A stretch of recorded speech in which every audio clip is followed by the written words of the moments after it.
today we're sitting down across the desktop with Laura Cawthern, and she is in the, I'm going to say senior living insurance space. Yeah. But it's really more of a consultancy than anything else. I mean, you do sell products, for people to be able to financially be able to withstand a storm in life, if you want to call it that. Right. It's inevitable for all of us. Yeah. So we all go through that storm. Yeah. But you've got the ability and the tools to help people navigate that. I want to hear who Laura is. Tell me. Sure. Tell me the story of your life. The story of my life? Yeah. Okay. Yeah. 10 words or less. The Reader's Digest version. Yeah, so the short is just that my grandma was my best friend. So that's kind of how my journey started. Anytime I was away, I was in college or about 3 or 4 hours away from her. She traveled the world, but I would go home and see her. So that is kind of why. And then my other grandma was very important to me too, and she would take me and watch over me as well. But my other grandma was literally in my life every day because she took care of me when my mom was working the hospitals as a nurse. Yeah. So that's kind of started in the senior world. That's I hope that one day my grandkids say that about me. Not the grandmother part. Yeah. They call me Poppy. Oh, nice. I hope they say Poppy was really involved in my life, really important in my life. Yeah. Why? She took care of you. What was it about her, though, that just... Oh, she was so fun. I mean, she gave me the independence, too. She had the best yard. It was like a ravine, so like I would go and explore all kinds of things. Yeah. The neighbors were cool. She was always like really friendly with the neighbors, and she was just a great role model. But we'd go pick berries in the park. We'd go get grilled cheese downtown. We collected where? Downtown. I'm sorry, Stillwater, Minnesota. Okay, downtown. Right. Yeah, I hear the Minnesota. Minnesota. Yeah, I hear that a little bit now. Yeah. So just great stories. I can go on and on. She really loved to dance, so I love dancing. That's part of my life too. And any gentleman I would date, that was the first question she'd ask, and if he was good enough for her favorite granddaughter. So good enough dancer or good enough? Good enough. God bless her. Yeah. Okay, so you came from Minnesota. Yeah. Did you come straight to Georgia? No, I was in Wisconsin. Okay. UW-Madison, and have a master's in business. So I went to school there for 16 years. I need to start asking those questions. Like, what degrees do you have? Oh, sure. Because everybody is smarter than me. So, I barely got a bachelor's. So you were in school, so University of Wisconsin-Madison. And what then? And it was a business degree. So what were you wanting to do with that? Yeah, I really always kind of like to work and be my own boss. I kind of tried the corporate marketing world because that's my MBA is in marketing, and I could not sit still at a desk. And I don't like the corporate, politics. Yeah. So I got out pretty early, and actually it was in the mortgage business.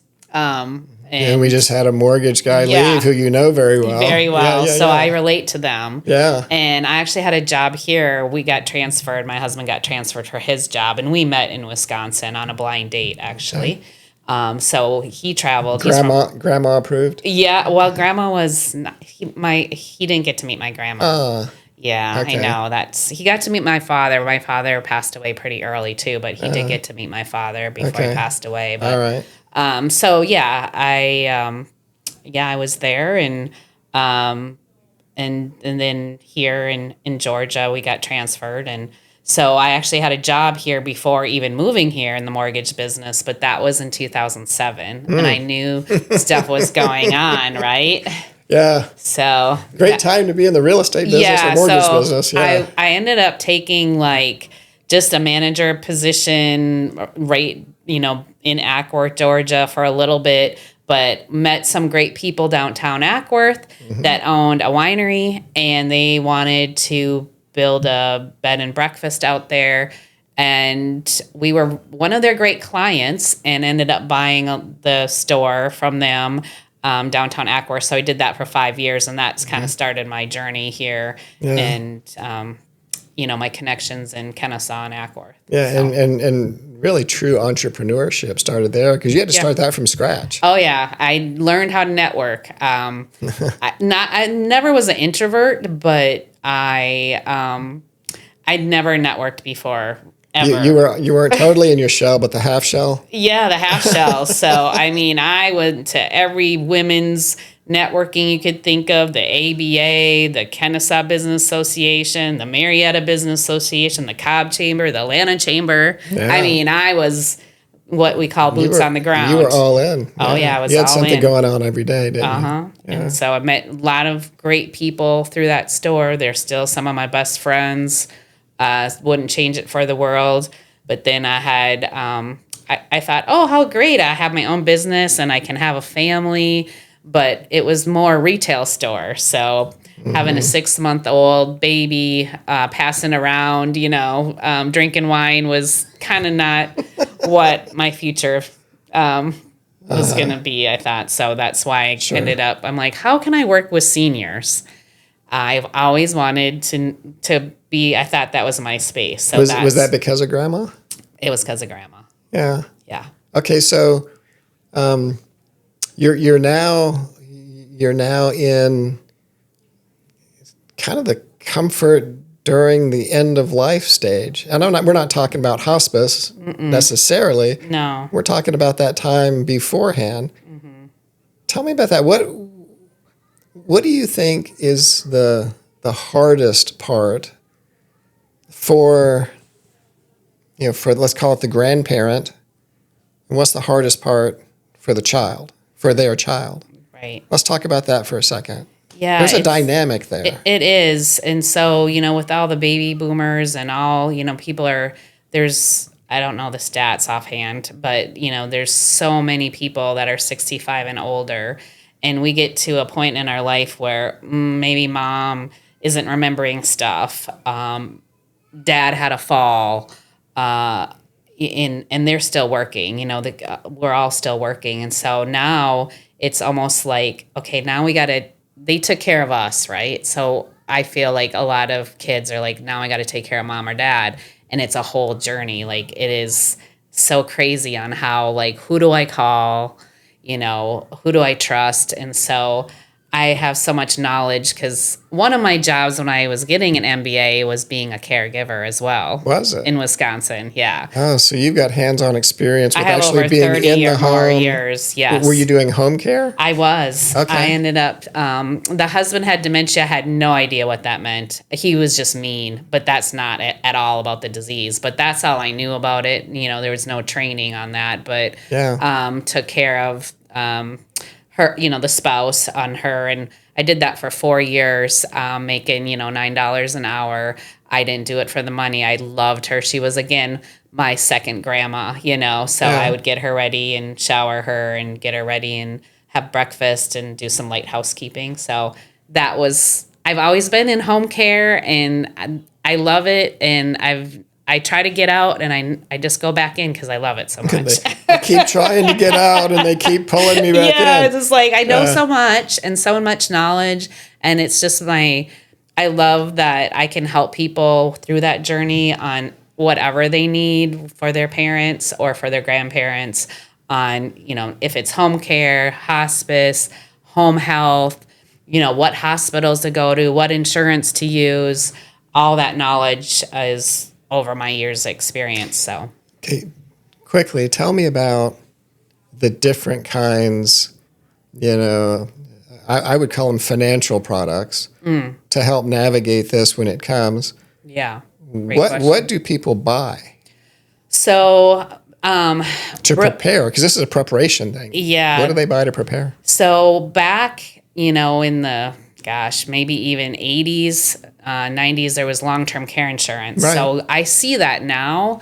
Our generation, the old school long-term care insurance to take care of a home care or assisted living or memory care, it's super expensive. And so those people When you say super expensive, super expensive. give it a ballpark range. So memory care is around $6,000, $7,000, $8,000 for care. For the actual location. Yeah, just a little, and it includes meals and all that. Nursing care. Yes, all of that. And so that's probably about the average. You can go to assisted living, which they don't need memory care. So the difference is that, memory care sometimes are a flight risk. So it is kind of like a lockdown unit, where assisted living, they're more free, but they still need that care. There might be some falls.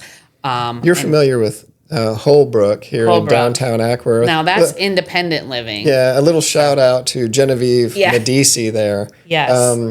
They've got independent living. Yep. But then you kind of come into, it's independent, moving to assisted care in the towers. And you're looking at $4,000-$5,000. And then next door, they've got the memory care, right? Yep. What do they call it? The assisted living. Yeah. It's Arbor now. Arbor, okay. They aren't the same owner anymore. Yeah. Okay. Yeah. So it's almost like that aging in place thing. Yep. Okay. So long-term care insurance, if they have a policy, will pay for assisted living or memory care, but not independent care. They have to have some type of care. So it will pay for their living expenses. And just having a nurse or a nurse practitioner on site is not considered care. Yeah. Well, a nurse on site, yes, it will. It's not the care. It's the caregivers, which are called certified nursing aides. Okay. So they are provided that care if they're in memory care or assisted living, and that's included in the monthly cost. So what is that? Is it like is almost like life insurance, in that the older you are, the more expensive it is when you take out the policy? Yes. So you can't qualify. There's new products now that are kind of like the life insurance, where you can do a long-term care rider on it. And you really need to get into those the younger as possible. Like I provide those products. My perfect age is around 30 or 40 years old. Are you kidding me? They are very affordable. You can get something for about $100. Are they like 40-year policies? No, they're forever policies till 120 years old. Really? So you pay, if you get in when you're 40, yeah, it's costing, let's say, just make the math easy, $100 a month. Yep, and it gets about 100,000 of benefits. So okay. It's, yeah. 100,000 in benefits. Yeah. So it maxes out at $100,000. Yes. So if you're going into some place where you are paying $5,000 a month, you're taken care of for 20 years.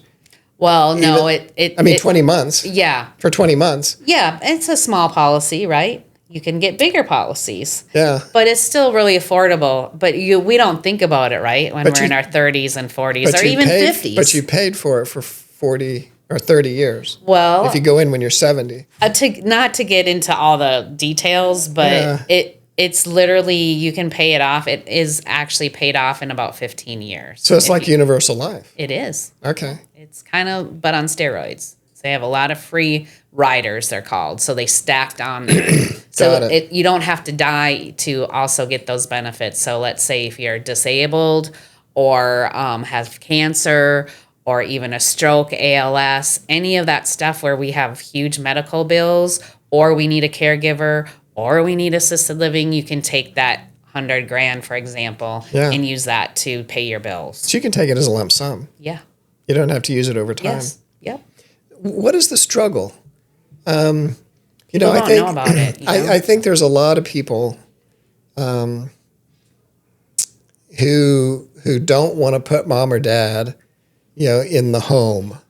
They want to keep them in place as long as possible. And my in-laws from my first wife, my late wife, I do a lot with them, but they're 87 and 88 years old. And they're still getting around inside the house fine. And, dad's had a couple of falls, but he's like, I'm not going into a home. I'm going to die right here. Yeah. 99 or even maybe it's 98, but I think 99% people want to stay in their home as long as possible. And you've got a product for that. Yeah, that's home care. Okay. That's my specialty. Okay, that's what you do. Yeah, that's what I do. I set up people with, I call it the matchmaker. I go in and meet, like say if I would go meet your parents and see who would be a good fit, go up with a care plan and match them up with a great caregiver. And so I run a home care business. What is the cost? And is that person coming in 24 hours a day? Or are they like 8 hours, 12 hours? No, I'm with Cornerstone Caregiving. I actually run and operate the one in Woodstock, which covers like this area, Kennesaw, Ackworth. So we're very flexible. We'll do an hour all the way up to a live-in or 24-hour care. But it's really on the family. We're super flexible. So I have some I call them family members, not clients, that might just have an hour where we go and help them do the baths, because sometimes we don't want to bathe our dad. Parent, sure. Right. So it's a pride thing, all the way to, maybe I have somebody going on a cruise on Monday, so we're just going with them. We can go with them. That would be great. But they don't want to take mom that has Alzheimer's. I see. So we're staying in the house for the week, But most of it is, just really 4 hours a day, maybe 3 hours, maybe overnights where, maybe not sleeping. So we'll stay awake and have a caregiver there if they need help, assistance with like toileting or, overnight, just making sure they're comfortable, bedridden to people that are walk or just need companionship, Yeah. So it's really nice to be able to match, one of the caregivers and it's like family. That's my goal, is that it's like family. What is the struggle? What's the struggle for first, again, the parent? Mm-hmm. What is the struggle like for them? You see it every day. Is it, you said pride. Yeah. I mean, is it just admitting that they need help? Yeah, that's probably the biggest thing. Like, they're just, you don't want anybody coming in your house. You don't want a stranger coming in your house. And I think too, with dementia and Alzheimer's, like, they know that they can't remember stuff, and they're almost embarrassed too. So they don't want to admit that. So they'll hide that.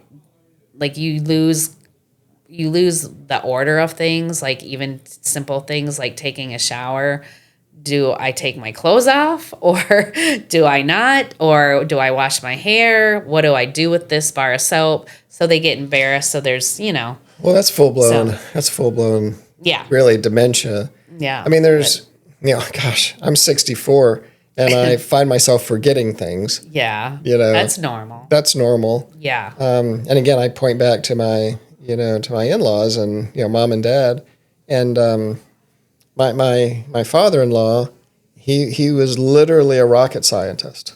So he, in the 60s, built a flight simulator for Lockheed when they built the C-5 Galaxy, the big star lifter. Wow. So he flew that thing before anybody did, not in the cockpit, but in the simulator. Okay. And then he was loaned out to Northrop Grumman to work on the Apollo landing module. Okay. And build the simulator for the Apollo landing module.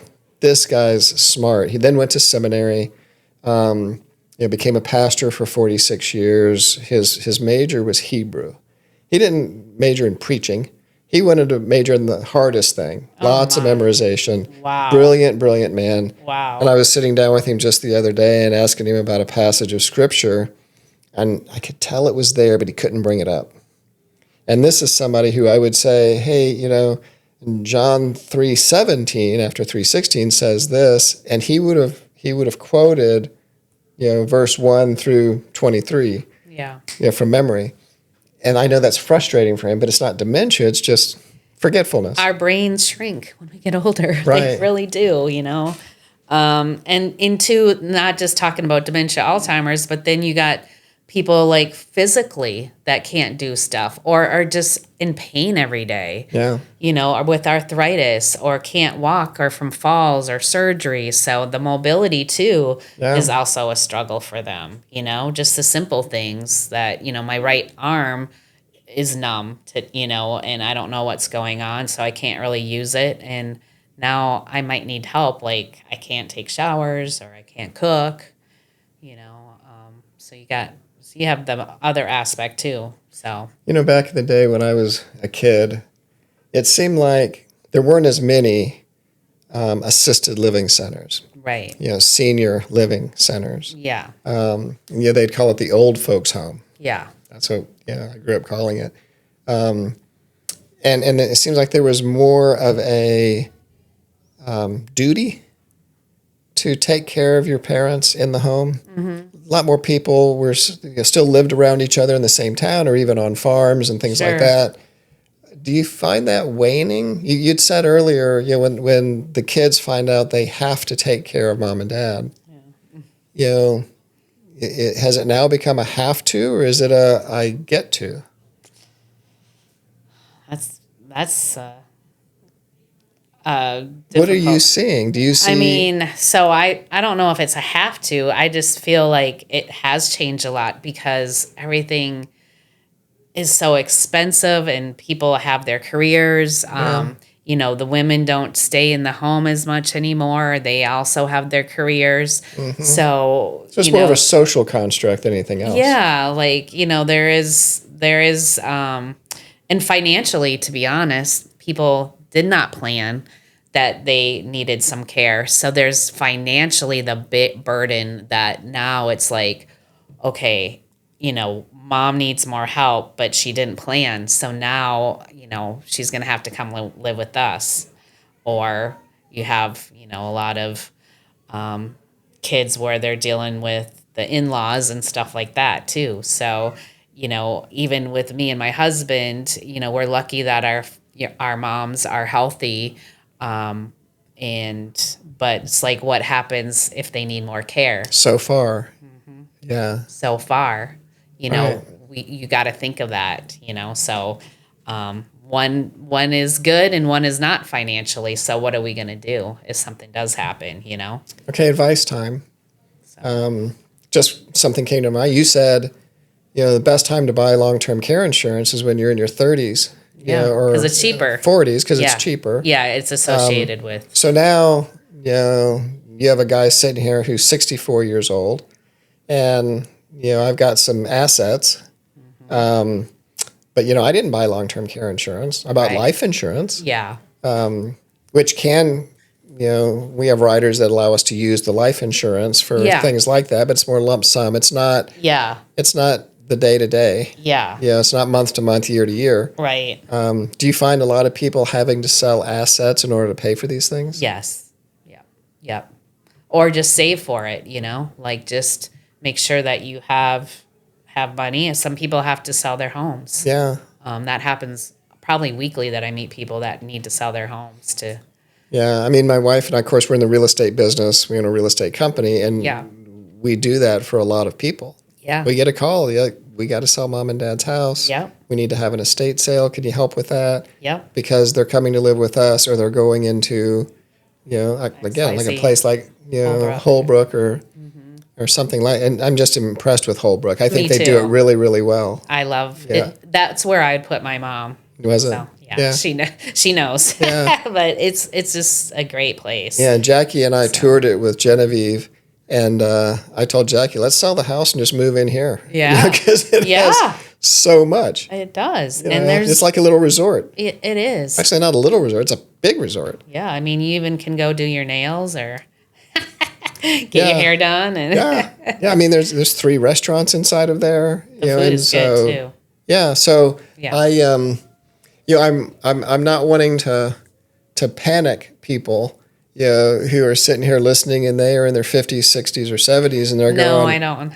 Yeah. Oh my gosh, I'm too late. What do I do? Yeah. There are options. There is options. And I mean, there is some products that you can get that might be just like a short term instead of like a long term care insurance, very affordable, but it's going to only last like a year or two. But it's better if you want something like that or just save, That's kind of the transition, isn't it? Yeah.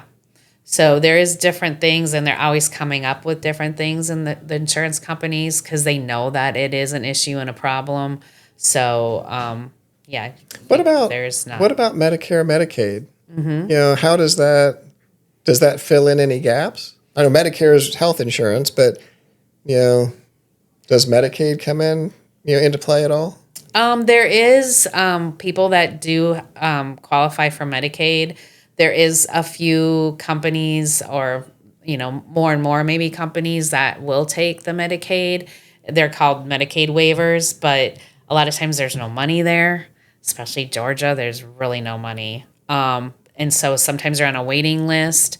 And then the problem is I have actually a health insurance client that I helped with insurance, and she's on Medicaid and marketplace insurance. But she said that she's on the waiver program for her son, and they never show up. So she's had to quit her job, which she was a nurse, and try to basically take care of her son because the care is, and that's not just one example, but it's a problem with the quality of care. It's a government entity. We have to just say what it is. Yeah. So, and it probably doesn't pay as much, so you don't get the best employees. Yeah, you don't. It does not pay that much. I believe like it's like, well, I don't know for exact, so I won't say numbers. But it's not like your company. No, not at all. So, Sure. it's private pay mostly, so, we pay our caregivers really well. Is it hard to get employees at your company? Oh, yeah. I mean, caregivers, we all kind of share the same pool, too, sometimes with the caregiving companies, but I treat mine as gold when I get a good one. Right. I will fight to not have them go somewhere else. Sure. Yeah, but it's a hard business. What makes you stay in it? I sometimes ask myself that. Don't we all as entrepreneurs sometimes just say, why am I doing this? I know some days I want to cry, But then I go and I meet a family, and I feel like they're family already, and I know, and I have many tears that I finally can find them a solution to their problem and to get some care, because it's a lot of caregiver burnout. It's usually the spouse or the child taking care of their parents. And so that's what keeps me going when I get to meet the families that I help. So really what you do, you're in a service industry. This is a service definitely passion for you. Definitely. And I feel like I have so much knowledge in this brain. It might be small some days, but I can't give it up, because I feel like if I did, I wouldn't be in service on my calling. So I just can help so many people with the tools and knowledge I have from my experience. So last question. Yeah. I ask this to everybody, because I believe that people do business with people they know, like, and trust. Sure. And it's really, and we could pass over the word know, but how do you really ever know someone that you don't spend a lot of time with? Mm-hmm. But you can get an idea. Mm-hmm. It's really more about the likability factor. Sure. At the beginning. Sure. What if I asked your friends, tell me about Laura. What is she like? Mm-hmm. What would they say? What would you hope they say? That I'm funny. No. Okay. All right. No, that I'm very caring, trustworthy, and super reliable in what she says she does, Never overpromise. That's another thing, just say how it is. So I think that's me in a nutshell. Laura, thank you for taking the time to sit down across the desktop with me today. I appreciate it. Yes, thank you. That was Thanks. great. All right.